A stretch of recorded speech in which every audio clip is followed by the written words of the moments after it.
महाराष्ट्र धर्मस्वातंत्र्य अधिनियम 2026 आज आपल्या विधानसभेमध्ये दाखल करण्यात आलं. याला ऑलरेडी मंत्रिमंडळानं त्या ठिकाणी मंजुरी दिलेली असून आपण बघितलं की समाजामध्ये अनेक ठिकाणी त्या ठिकाणी कधी बळजबरीने कधी काही लालूच दाखवून विशेष करून गरीब वर्गातल्या लोकांना, साध्या भोळ्या लोकांना त्या ठिकाणी एका धर्मातून दुसऱ्या धर्मामध्ये धर्मांतर करण्याच्या प्रयत्न, काही घटना त्या ठिकाणी राज्यामध्ये झालेल्या होत्या.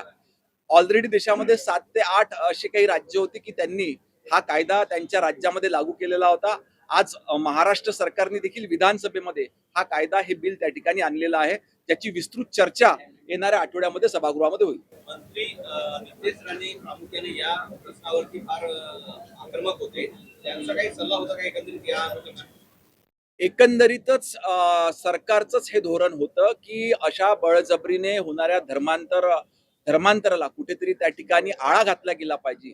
विधानसभेतले सदस्य असो किंवा समाजामध्ये काही संघटना, काही मंडळी होती की जे सातत्यानं अशा घटना त्या ठिकाणी सरकारच्या लक्षात आणून द्यायच्या. मग अशा वेळेस याच्यावर कुठेतरी बंदी घातल्या गेली पाहिजे, याच्यावर कुठेतरी आळा घेतला गेला पाहिजे. जी उपाययोजना राज्यातल्या काही इतर देशातल्या काही इतर राज्यांनी केली होती, ती उपाययोजना आपल्या राज्यामध्ये देखील असली पाहिजे. याच्याकरिता महाराष्ट्र धर्मस्वातंत्र्य अधिनियम 2026 आज विधानसभेमध्ये आणण्यात आले. काही काळामध्ये या घटनांमध्ये सातत्यानं वाढ होत आहे किंवा बऱ्याच घटना पुढे येत आहेत. याला बंदी होईल यालाच आळा घालण्याकरिता ह्या कायद्यामध्ये तसं प्रावधान करण्यात आलेलं आहे. या पद्धतीने ह्या कायद्याचं उल्लंघन करणाऱ्या त्या ठिकाणी व्यक्ती असो किंवा संस्था असो त्यांच्यावरती कारवाई करण्यात येईल.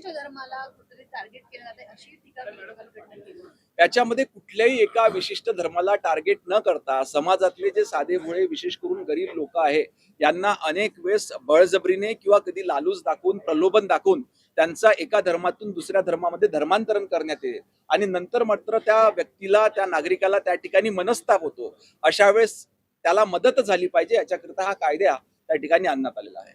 सर, नाशिकमध्ये महापालिका शाळांमध्ये तसंच आश्रम शाळांमध्ये गॅसच्या तुटवड्यामुळे जेवण निर्माण करण्यास अडचणी येत आहे. कुठेतरी मिड डे मीलवर परिणाम होत नाही, संपूर्ण राज्यामध्ये अजूनही गॅस आणि सिलेंडरचा व्यवस्थित पुरवठा त्या ठिकाणी चालू आहे. कधी कधी स्वकल्पितच त्या ठिकाणी लोक भीती बाळगतात आणि अशा पद्धतीनं वातावरण निर्मिती करतात. परंतु अशी जर का घटना कुठे घडली असेल तर निश्चितपणे याची दखल घेण्यात येईल आणि पर्टिक्युलर उपाययोजना त्या ठिकाणी करण्यात येईल.